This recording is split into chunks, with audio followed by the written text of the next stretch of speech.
Look at this photo, and now look at this. Big difference, right? If you want your sports graphics to look amazing, you need to know how to retouch your players. I've designed for many professional players throughout my career, and let me tell you, the retouching process I will show you today is exactly what I use for those big clients. It brings out the details, fixes the lighting, and gives the skin that crispy sports look. Trust me, this one simple step will completely change the way your posters look. If you want to make your designs even better and work 3 times faster, I have something for you. In the description you can find a link to my website with all of my overlays, textures, brushes and icons. These are all the exact resources I use every single day for my client work. Alright, today we are going to use all of these retouching techniques on a photo of NBA star Shai. I will show you the process step by step, so let's jump into Photoshop. Alright, first thing we gotta do is to cut out our player. I won't go to much details here in this process because that's not what this tutorial is about. I'm gonna use the select subject tool. Wait a moment. The selection is alright, but as you can see, the second player behind got selected as well. So we're gonna quickly cut out him.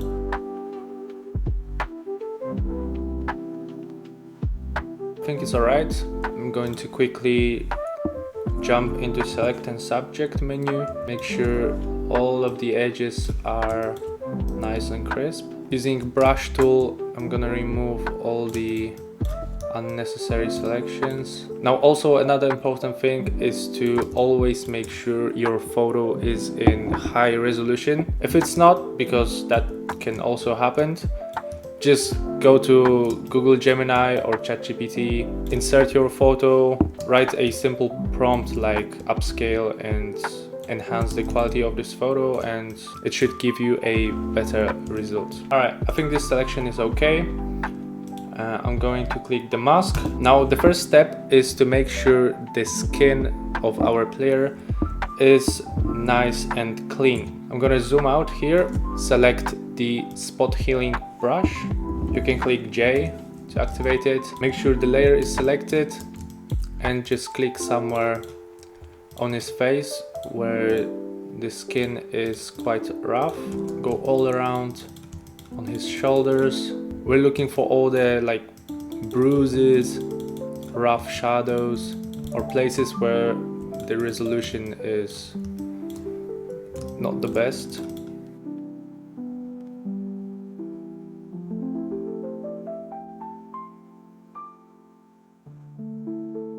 Now you can see the skin is very nice. You can see all the details. First adjustment layer we're going to add is a color balance layer.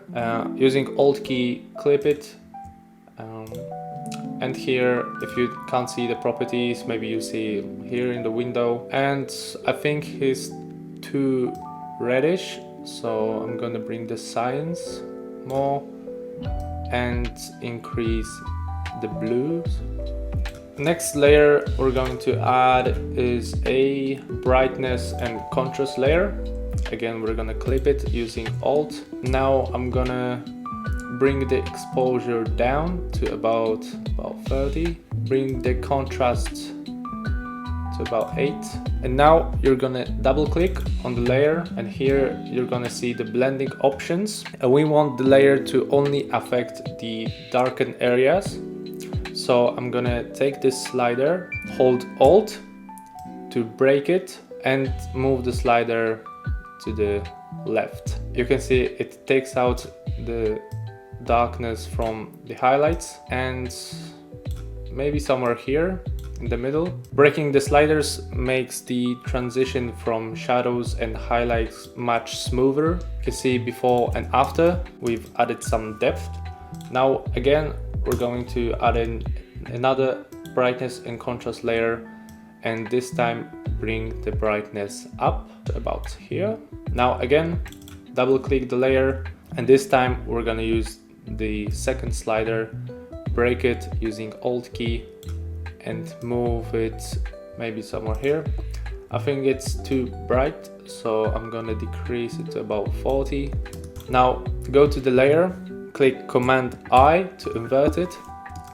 Now click B for brush, Make sure the flow is about maybe 5% and paint only in the bright areas, here on his arms, on his face. The objective is to make all of his muscles like pop, which will give a very nice energetic look. Maybe I'll go again to the sliders and decrease the split to bring out the highlights even more. And another layer we're going to add is an exposure layer. Clip it to our photo and increase the exposure to about 130. Command I to invert it, and again flow 5%. I'm gonna paint just on the edges. Just on the edges where there is a bright highlights, emphasize them even more. Here on the bandana.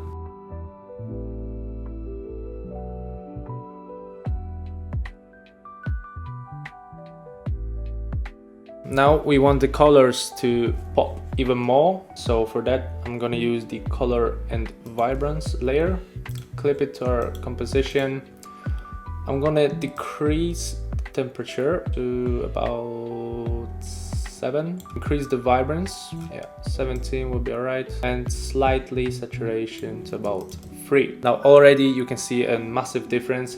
You can hold Alt key and press it just on the eye icon next to our layer and see the before and after.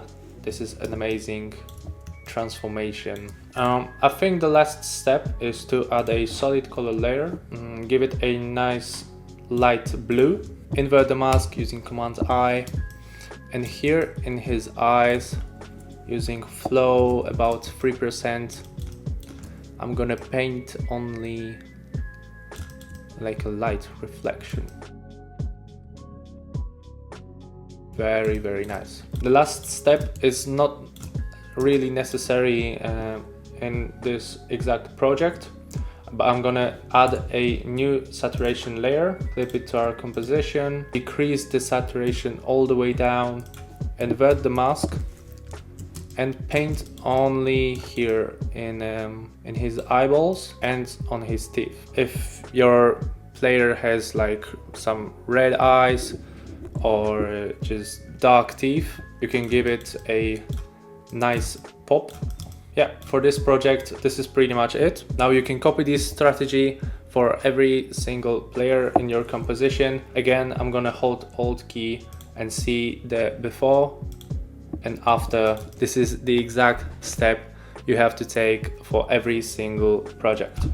If you copy this framework to your next sports design project, I guarantee you're gonna see an amazing results. If you want to create similar projects like me, check out again all of my resources in the description to start your design journey today. Also, let me know in the comments which tutorial you would like to see next. I'm planning to do a much more sports graphic design tutorials this year, so let me know which aspects you'd like to learn. And that's it for this tutorial. Make sure you subscribe and like so you don't miss any of my tutorials, and I'll see you on the next one.